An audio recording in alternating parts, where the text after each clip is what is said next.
Salut la compagnie, c'est Jules Melon et aujourd'hui dans Impro Ciné Critique, je vais vous parler de cinéma indien et plus précisément d'un film sorti en 1963 en langue bengali, donc réalisé par Satyajit Ray. C'est la 5e fois que je parle de ce monsieur sur la chaîne après la trilogie d'Apu et le salon de musique. Aujourd'hui c'est au tour de La Grande Ville ou en version originale Mahanagar, adapté d'une nouvelle écrite par Navendranath Mitra, désolé des prononciations d'avance, et avec au casting acteurs et actrices qui ont soit joué avant, soit joué après pour le maître indien, mais pas dans les films que j'ai mentionnés déjà.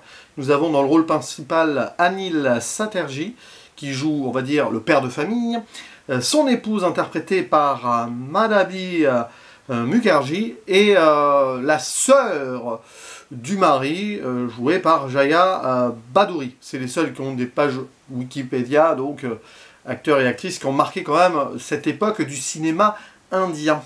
Et l'histoire se déroule à Calcutta. C'est la ville de Satyajit Ray, et c'est la première fois qu'il va faire dérouler son intrigue uniquement là-bas. Alors dans le monde d'Apu, il y avait quand même pas mal de passages, évidemment, mais ici on est vraiment dans la grande ville qui se modernise, plus d'une quinzaine d'années après l'indépendance de l'Inde, indépendance de l'Empire britannique, et on l'entend, ici l'anglais parlé par certaines personnes, c'est très important ça. On va suivre donc le mari, Subrata, qui travaille en tant que comptable dans une banque, mais les temps sont pas évidents. Il est le seul à gagner de l'argent pour toute sa famille, et quand je dis toute sa famille, ce n'est pas seulement son épouse et leur fils, mais aussi son propre père et sa mère, et surtout le père, on va en parler de ce personnage, ainsi que la sœur, donc de sa sœur. Voilà, donc il y a sa famille, plus sa femme. C'est dans un appartement pas très grand, mais ils sont quand même dans une sorte de middle class par rapport à d'autres personnes. Ça, il faut le souligner, dans la classe sociale indienne. On n'est pas dans les bas-fonds ici. Mais voilà, il y a des petits soucis financiers qui arrivent. Tant et si bien que comme le père se fait vieux, voilà, le père du mari, qui a des problèmes notamment de vue, celui-ci se lamente un petit peu sur son sort. Et alors, que va-t-il se passer? L'épouse du mari, qui est femme au foyer, comme beaucoup de femmes indiennes à l'époque, se propose de travailler. Et elle va devenir une sorte de vendeuse porte-à-porte, grosso modo, je simplifie, machine à coudre, là, avec un côté très britannique derrière, Autonite en plus ça s'appelle, voilà, machine à tricoter plutôt, je ne sais plus, bon bref, c'est pas très important. Mais ça renforce quand même qu'elle va vendre des trucs qui sont faits pour les femmes de foyer, bon, ok, c'est amusant quand même. Et le problème, c'est que le mari et le père du mari, très conservateur, voient ça d'un très mauvais œil. Mais le mari finit par accepter, bon an mal an. Son père va pas vraiment le lui pardonner, du moins dans une partie de ce film qui va avoir beaucoup d'évolution de personnages, et dans une sorte de huis clos intérieur de cet appartement, dans les bureaux où travaille la femme, et aussi dans ces rues de la ville. Donc on voit un petit peu, le film s'ouvre là-dessus d'ailleurs, un tramway, je crois, qui transporte notre héros, qui revient du boulot. Et ensuite, on est souvent dans cet endroit assez exigu où vit tout le monde, et les personnages vont se déplacer un petit peu, se regarder le monde qui évolue autour d'eux, et eux-mêmes vont donc progresser peut-être par rapport à ce qui se passe. Et c'est ça qui est passionnant dans l'écriture, c'est qu'on part d'un conservatisme très habituel ici de la société indienne de l'époque, et qui est toujours assez fréquent. L'Inde est un pays assez conservateur quand même. D'ailleurs je crois qu'au pouvoir c'est assez droitard en ce moment, bon bref. Et voir comment les choses changent, pour le bien ou pour le mal, ça dépend pour quel personnage. Bon, et c'est savoureux en fait, parce que c'est assez éloigné de sa trilogie d'Apu, et très éloigné du salon de musique. Quoique, évidemment, le regard sur l'Inde et son évolution, c'est ça, Satyajit Ray. Mais on voit un petit peu ici quelque chose qui aurait pu être une forme de 4e volet de la trilogie d'Apu fantasmée, avec Apu qui serait devenu père de famille, on aurait jumpé quelques années en avant, mais bon, peu importe. Et c'est ça qui est bien, c'est qu'on est toujours dans cette obsession, donc décortique et détricote, c'est un peu le cas de le dire ici, cette société en portant un regard, j'ai envie de dire neutre, qui analyse un petit peu on va dire ces humains en fait, qui sont là, dans les difficultés, dans un pays qui change, et qui doivent avancer, d'une certaine manière, entre tradition et modernité, hein, c'est clairement ça. La langue bengali, qui est donc là depuis des millénaires et tout, et la langue anglaise, qui est un petit peu parlée dans le foyer, vite fait, on voit, hein, côté d'émancipation par cette utilisation de termes là, l'art domestique et tout, ok, c'est marrant. Et puis après ce patron qui parle sorte de benglish, si vous voyez, un mélange entre bengali et english, que ce soit avec son employé et le mari, à un moment il y a une scène là, dans le bureau, et c'est étonnant parce que j'ai l'impression que Satyajit Ray à la fois garde son style propre, assez fluide et presque naturaliste, mais le part d'une sorte d'approche moderne du cinéma. On sait qu'il a été influencé par le cinéma occidental au sens large, y compris Jean Renoir pour qui il a bossé, et il garde aussi son approche personnelle.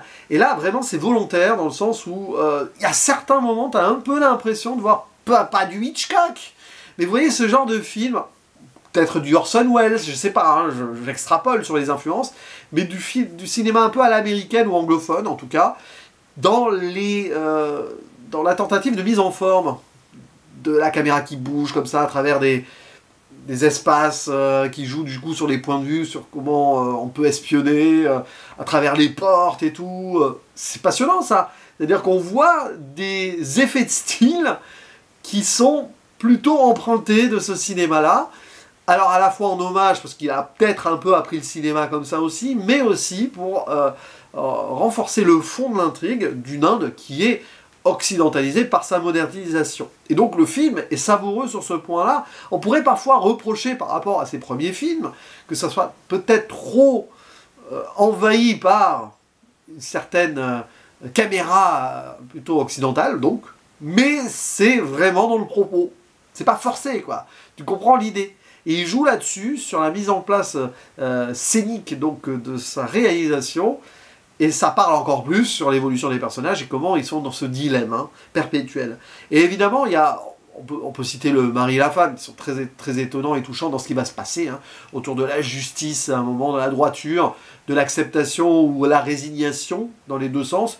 Destin croisé, l'un travaille, la femme non, et puis à un moment ça va être inversé, c'est assez particulier, avec aussi cette sous-jacence de potentielle crise économique, voilà, de faillite, parce que trop d'argent sont en train de se mettre en place là, dans une société qui n'est peut-être pas encore totalement prête à cela, en transition, quoi, d'ailleurs, beaucoup de transitions, même que Satyajit Ray, entre deux scènes, il va faire des transitions. J'en ai une en tête, là, à travers un rideau, il y a le mari qui pense vers la fin, et hop, on va dans le bureau, après, évidemment, que c'est pensé pour. Et moi, le personnage qui m'a le plus touché, c'est le grand-père, enfin, du coup, le grand-père, le père du père, si vous avez compris, qui, lui, va avoir une magnifique trajectoire. Hyper conservateur, oui. Alors, il en est à ce point-là qu'il accepte bon an mal an que sa bru travaille, mais en fait, il va préférer plutôt faire limite la manche, enfin mendier des choses, notamment pour ses lunettes, à des anciens élèves. C'est un ancien professeur qui a un regard très triste sur cette évolution d'ailleurs, mais il préfère aller les voir là, et quand même, sur le plan honorifique, enfin personnel, c'est pas terrible, quoi. Il préfère ça plutôt que de profiter de l'argent de sa bru, parce que traditionnaliste à mort, il refuse que cette femme travaille, mais il le dit pas trop, et il va quand même faire son petit truc à côté.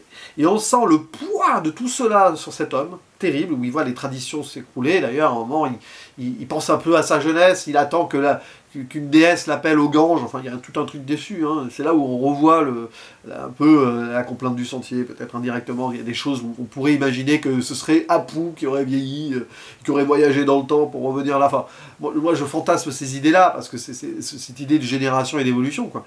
Et c'est triste, c'est un personnage triste. Pour avoir ses lunettes, il va limite donc essayer de profiter du fait qu'il ait été prof et qu'un de ses anciens étudiants soit devenu opticien, quoi. Et c'est l'idée. Et ces lunettes vont être importantes. Voilà. À un moment, il y a un insert sur ces lunettes, comme il y a eu un insert avant sur ce verre de lait qu'il buvait, qui rappelait à l'innocence et à la tradition d'avant. Il y a tout un jeu là-dessus, de symboles. Et Satyajit Ray maîtrise cela à la perfection. Il y a cette fluidité, quoi, vraiment dans l'évolution, dans les changements un peu de point de vue des personnages, et aussi par rapport à ce qu'ils subissent dans leur situation.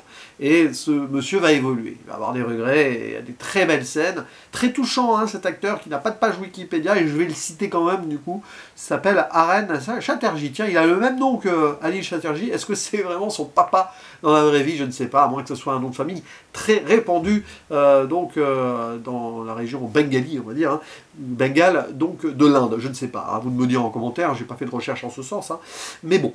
En tout cas, ce qui est sûr, c'est que voilà, il y a tout ça qui se passe.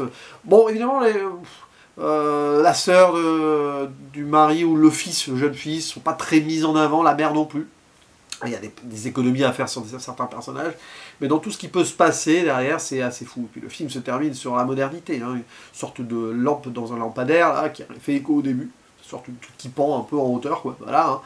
Peut-être pour aller plus loin et aller plus haut à travers le destin avant tout. Et il y a un message qui est intéressant, parce que c'est pas un film qui prône le capitalisme et la modernité, c'est pas un film qui est non plus ancré ultimement dans la tradition conservatrice, c'est un entre-deux-là qui questionne. Et l'idée du destin, quoi qu'il arrive, quoi qu'il en soit, hein, c'est pas la patte du bien non plus qui compte, c'est que les humains soient, on va dire, droits dans leurs bottes par rapport à leurs idéaux. Cette idée-là, voilà, de droiture. Oh, c'est un peu conservateur aussi, mais bon, pour l'époque, il y avait quand même une ambiguïté, une belle nuance, je trouve. Et c'est du tragédie, quoi. Voilà, on a vraiment ici une parfaite façon de dépeindre cette société indienne de l'époque, années 50, années 60. Et c'est magnifique de découvrir un petit peu cette période de l'histoire et d'un pays qu'on connaît peu, forcément, nous occidentaux, à travers ce cinéma, parce que ça le fait avec une vraie justesse, tu le sens. Et une grandeur un peu de décalage. Il n'y a pas de Ravi Shankar d'ailleurs dans la musique, hein. C'est un peu plus aussi modernisé, j'ai envie de dire, dans certains tons sur la bande originale, qui est composée par Satyajit Ray en personne. D'ailleurs, il a fait beaucoup de choses lui-même là dans ce film, hein, et le scénario, bien sûr. Donc voilà, La Grande Ville, c'est vraiment un très beau bijou brûlot qui raconte beaucoup de choses. On pourrait avoir plein d'accueils sur plein de choses, mais en fait, dans vraiment cet ensemble-là, qui file parfaitement, c'est assez exemplaire, je trouve. Voilà, n'hésitez pas à dire en commentaire ce que vous pensez de ce film, du cinéma de Satyajit Ray, évidemment. Maintenant que j'ai vu 5 films de lui, si vous voulez m'en conseiller d'autres, n'hésitez pas, hein, parce que j'ai peut-être pas fini avec le monsieur, il en a fait quand même. Peut-être des plus récents, je ne sais pas, les plus récents. Moins anciens que les années 60, je ne sais pas. Bref, je vous laisse la parole et je vous dis à la prochaine. Ciao.